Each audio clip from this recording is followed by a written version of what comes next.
Bom dia, gente! Vamos lá para mais uma aulinha de ciências. Hoje vamos continuar aí nosso capítulo que fala sobre a transformação dos materiais.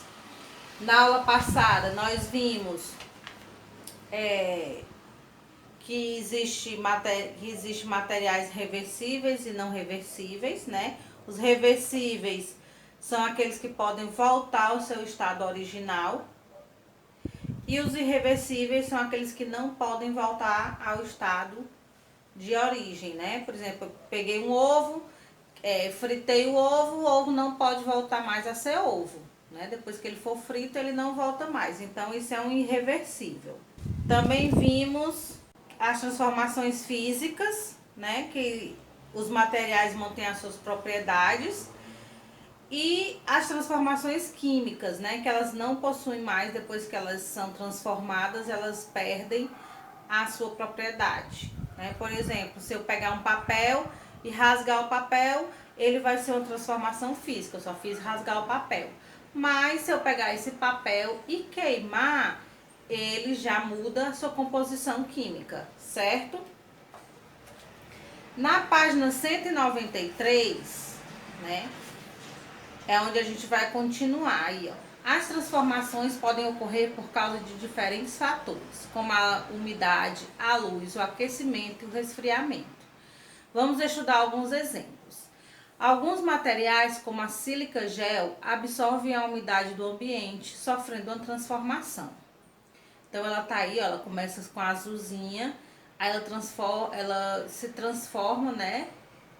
Ela absorve a umidade do ambiente e ela fica aí rosa, né? Então ela muda de cor. O que aconteceu com a sílica gel ao observar a absorver a umidade do ar? Ela mudou de cor, né? De azul para rosa. Uma importante transformação que ocorre naturalmente nos ambientes por ação da luz é a fotossíntese. Então, como é que ocorre esse processo de fotossíntese? Explique aí na questão 6. Ó. Explique como ocorre o processo de fotossíntese. Isso a gente já viu várias vezes, né?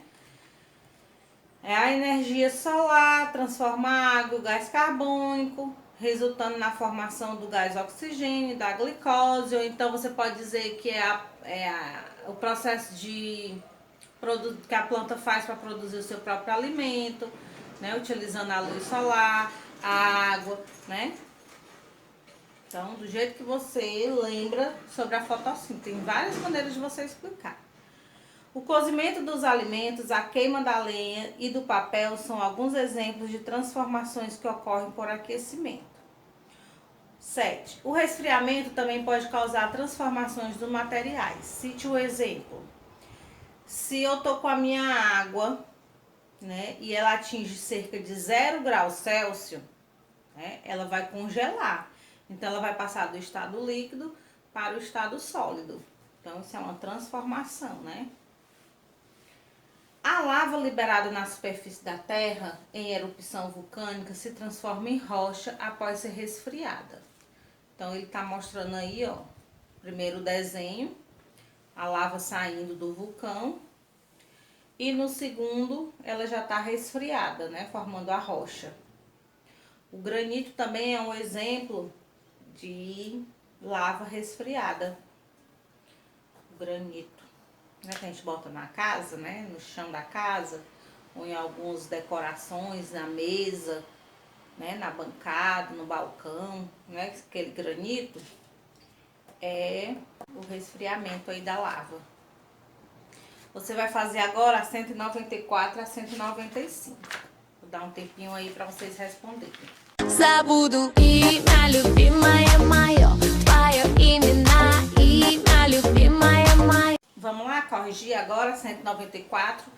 Escreva o tipo de transformação envolvido em cada uma das situações a seguir. Para isso, utilize as palavras do quadro abaixo. Então, você vai me dizer se é uma transformação química, física, reversível ou irreversível, certo? Em cada quadrinho, você vai usar duas opções: física e química, física ou química, irreversível ou irreversível, certo? Ah, o milho de pipoca se transformou em pipoca. É uma transformação química e irreversível. Química por quê? Porque depois que o milho é aquecido, ele perde as propriedades dele e vira a pipoca. E a pipoca, depois de feita, ela não pode voltar mais a ser milho. Então, química e irreversível. B, o chocolate em barra e o chocolate derretido. Transformação física e reversível. Eu derreto o meu chocolate, ele não perde as propriedades dele. E se ele está derretido e eu botar ele na geladeira, ele volta a ser barra de novo. O tomate verde e o tomate maduro, uma transformação química e irreversível. Ela passa por um processo para amadurecer e depois que ela está madura, ela não volta a ficar verde. A banana, a banana inteira e a banana machucada. É uma transformação física, depois que eu amasso ela não perde as propriedades dela, mas é irreversível porque depois que eu amasso a minha banana, ela não volta a ficar uma banana inteira, certo? 195. 2. Alguns materiais como o ferro sofrem transformações na presença de água e de gás oxigênio. Então tá aí, ó, do lado os pregos enferrujados. A. Desembaralhe as letras seguindo as setas e descubra o material que se forma sobre os objetos que sofrem a transformação citada acima. Então a palavra aí formada é ferrugem. Pinte os quadros das palavras que representam essa transformação. Ela é uma transformação irreversível, porque depois que ele fica enferrujado, ele não volta a ficar prateado. E química, porque ele se transforma por conta da água e do gás oxigênio. Então, química, certo? Então, irreversível e química. Terceira, a mãe de Clara preparou um bolo para sua festa de aniversário. Ela misturou ovos, açúcar, chocolate em pó, farinha de trigo, água, óleo e fermento em pó. Após misturar tudo, ela colocou a massa no forno por 40 minutos. Então, ó, na primeira figura aí, ela tá misturando, preparando o bolo. E na outra, o bolinho já tá pronto. Ah, depois de assado, o bolo pode voltar a ter as mesmas características da massa do preparo? Não. Por quê? Porque depois que o bolo tá pronto, ele não pode voltar a ser massa crua, né? Então, depois que ele vai pro forno aquecido, ele fica, sequinho, ele cresce, ele muda a textura, o sabor, o cheiro. Então, não dá pra voltar ao ponto de massa, certo? B, qual é o tipo de transformação ocorrida nessa situação? É uma transformação química, porque vai no fogo, vai o calor. E a transformação irreversível, ele não volta, depois que ele tá prontinho, ele não volta a ser massa. Na página 196, a gente vai começar aí mudanças de estados físicos. Como você estudou, os materiais podem sofrer transformações físicas irreversíveis. As mudanças de estado físico são exemplos desse tipo de transformação. Antes de começarmos a estudar essas mudanças, vamos conhecer um pouco mais os estados físicos da matéria. De maneira geral, os materiais podem se apresentar em 3 estados físicos: sólido, líquido e gasoso. Agora vamos analisar os estados físicos da água. Os estados físicos da água a gente já vê há muito tempo, né? Então ele fala aí do primeiro estado. No estado físico gasoso, a água não apresenta forma definida e é conhecida como vapor de água. O ar atmosférico apresenta vapor de água. Nas residências, o vapor de água que é liberado por um líquido aquecido, como um chá, representa esse estado físico da água. Então, o estado físico da água é o gasoso, quando a água evapora, né? Ela está ali evaporando, pode ser na roupa que está secando, pode ser na panela com água que fica no fogo, pode ser no chá. Então, tudo isso aí é água no estado gasoso. A água ela vai evaporando, certo? No estado físico sólido, a água apresenta forma e volume definidos. Nos icebergs, a maior parte da água se encontra no estado sólido. Nas residências, os cubos de gelo usados para gelar bebidas, por exemplo, representam a água no estado sólido. Então, você pega a água, coloca ela no congelador, ela vira o gelo, então ela passa do líquido para o sólido. No estado físico líquido, a água não tem forma definida e varia de acordo com o local em que se encontra. Podemos encontrar água nesse estado físico em rios, lagos, mares e oceanos, por exemplo. Nas residências, a água das torneiras está no estado físico líquido. Então, os 3 estados físicos da água: gasoso, que é a água, né, evaporando, são as gotículas de água. Estado físico sólido, que são as pedras de gelo, né, que você pode, é mais sólido, você consegue pegar. E o físico, o estado físico líquido, é aquela que a gente toma, né, que a gente bebe, ou que a gente lava a mão, ou que a gente toma banho. Página 197. A água pode sofrer transformações e assim mudar de um estado físico para o outro. Isso é possível, por exemplo, quando ela é aquecida ou resfriada. Veja os exemplos a seguir. Aí a aguinha no fogo, ó, na chaleira. Após certo tempo, a água líquida que estava na chaleira sobre a chama do fogão sofreu uma transformação em razão do aquecimento, passando para o estado físico gasoso. A mudança de estado físico líquido para o gasoso é chamada vaporização. Então, você bota aí a água, né, no fogo, ela começa a borbulhar, começa a ferver a água. Se você tampar, você vai ver como ela evapora. Quando você tirar a tampa, tá lá cheio de gotículas de água. Então, quando eu passo do estado líquido, né, para o gasoso, ele chama vaporização. Aí a mãe aí na geladeira, ó. Após certo tempo no congelador, a água líquida foi colocada nas formas, sofreu uma transformação por causa do resfriamento, passando para o estado físico sólido. A mudança do estado físico líquido para o sólido é chamado de solidificação. Peguei minha água, coloquei nas cubinhas de gelo, botei ela no congelador, né? Então ela congelou, é solidificação. Aí o menino do lado do meninozinho, ó. A água no estado gasoso, presente no ar atmosférico, que é o vapor de água, entrou em contato com a superfície fria do copo de gelo. A temperatura mais baixa do copo fez a água no estado físico gasoso passar para o estado físico líquido. A mudança de estado físico gasoso para o líquido é chamada de condensação. Então tá lá no meu gasoso, minha água quente, né? No gasoso, coloco ela dentro do gelo, condensação. E o copinho aí com gelo, ó, após certo tempo, em um copo, sobre a mesa da cozinha, a água sólida, que é os cubos de gelo, sofreu uma transformação, ela derreteu, em razão do aquecimento, passando para o estado físico líquido. A mudança do estado físico sólido para o líquido chama-se fusão.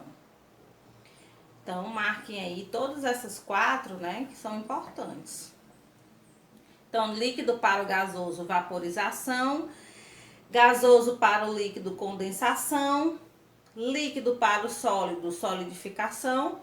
E sólido para o líquido, fusão. Mesmo eu fazendo todas essas transformações com a água, ela continua sendo água. Ela não perde as propriedades dela, certo? Continua sendo água. Pode ir para líquido, pode ir para vaporização, para solidificação, para fusão. Continua sendo água, não perde suas propriedades de água. Página 198. As mudanças de estado físico dos materiais fazem parte do nosso dia a dia, seja nas residências ou nas indústrias. Na página anterior, você estudou as mudanças do estado físico da água. No entanto, outros materiais também mudam de estado físico. Veja os exemplos a seguir. Na vela acesa, o calor liberado pela queima do pavio transforma a parafina, que muda de estado físico sólido para o líquido. Ao escorrer pela lateral da vela, a parafina líquida se resfria e retorna ao estado físico sólido. Então, a minha vela, ela é feita de parafina. Então, eu pego a parafina líquida, faço o resfriamento dela, ela vira a velinha, né? Eu boto nas forminhas, ela vira uma vela. Quando eu aqueço novamente essa parafina, ela começa a se derreter, né? Então, ela tá ali derretendo para voltar a ser parafina. Só que quando ela tá escorrendo, ela escorre na vela, que tá fria. Então, quando ela escorre, ela vai e endurece de novo por conta da mudança, certo? De temperatura. O ferro é extraído do ambiente na forma sólida. Na indústria, ele é aquecido, passando para o estado líquido para ser moldado ou utilizado na produção de outros materiais como o aço. Então, eu pego o ferro, derreto esse ferro para poder fazer do modelo que eu quero. Eu só consigo fazer esse ferro do modelo que eu quero depois que eu derreto. Então, eu derreto o ferro, boto no modelo que eu quero, espero ele esfriar, que ele vai ficar lá de novo um ferro, mas do modelinho bonitinho, do jeito que eu quero. Página 199. Máquinas a vapor. Você acha que o vapor de água pode ser utilizado para movimentar máquinas? Só o vapor da água, será que consegue? Vamos descobrir agora. A resposta à questão acima é sim. A água no estado gasoso pode ser utilizada para gerar movimentos, como ocorre nas máquinas a vapor. As máquinas a vapor são equipamentos que utilizam o vapor da água para gerar movimentos. A primeira ideia de uma máquina desse tipo surgiu no século I, com o matemático grego Herón de Alexandria. Anos depois, no final do século XVII, surgiu a primeira máquina a vapor criada pelo inglês Thomas Savery, 1650 a 1715, utilizada para retirar água dos poços de carvão. Durante os séculos 18 e 19, inúmeras máquinas a vapor foram criadas. Essas máquinas passaram a ser utilizadas nas indústrias, possibilitando o aumento da produção de mercadorias e a diminuição de custos de produção e de transporte. Como consequência, as indústrias se espalharam por toda a Europa, principalmente pela Inglaterra. A instalação das máquinas atraiu muitas pessoas para as cidades, o que interferiu na estrutura da sociedade da época. Esse período ficou conhecido como Revolução Industrial. Então, ela revolucionou tudo aí, né? A criação das indústrias com essas máquinas a vapor fez com que as pessoas saíssem do campo para a cidade, né? Para procurar trabalho, melhores condições, né? E aconteceu aí a Revolução Industrial. Então aí, ó, duas máquinas em 1883.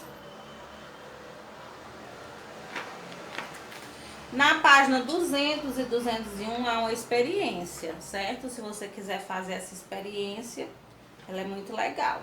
Se você quiser fazer e postar. E você vai fazer a página 202. Façam aí que a gente volta já com a correção. Забуду и на любимая моё, твоё имя и на любимая моё. Vamos aí corrigir a 202. Primeira, após lavar as roupas, o pai de Marta as estendeu no varal. Depois de algumas horas, as roupas estavam secas. A. Que mudança de estado físico da água é responsável por secar as roupas estendidas no varal? A vaporização, né? O calor faz com que a água evapore. Então, ela passa do estado líquido para o estado gasoso. Então, é vaporização. B. Em um dia ensolarado e sem vento, qual é o principal fator responsável pela secagem das roupas? O calor da luz solar, né? Não tem vento, mas tem o calor. Então, o principal fator é o calor da luz solar. C. Converse com um colega sobre como ocorre a secagem das roupas estendidas no varal. A luz solar, né, ela aquece as roupas e a água líquida presente nelas. Esse aquecimento faz a água mudar do estado físico para sofrendo a vaporização, como foi no item A, né? E o vapor da água dissipa no ambiente. Ela se espalha pelo ambiente, né? Assim que ocorre a água com a água das roupas. 2. Sul do Rio Grande do Sul registra chuva com neve, diz meteorologista. Circule na manchete duas formas em que podemos encontrar água no ambiente: chuva e neve, né? São duas formas de encontrar água aí nessa manchete. B. Qual é o estado físico de cada uma das formas da água identificadas no item A? A chuva no estado físico líquido e a neve no estado físico sólido. C. Qual é o tipo de transformação envolvida na formação da neve? É uma física reversível, né? É uma mudança física reversível. A água não física, porque a água não perde suas propriedades, e reversível, porque se a neve derreter, ela volta a ser água. Ok? Então, é uma transformação física reversível. Ok? E na página 203, é só um resuminho aí do que a gente estudou nesse capítulo.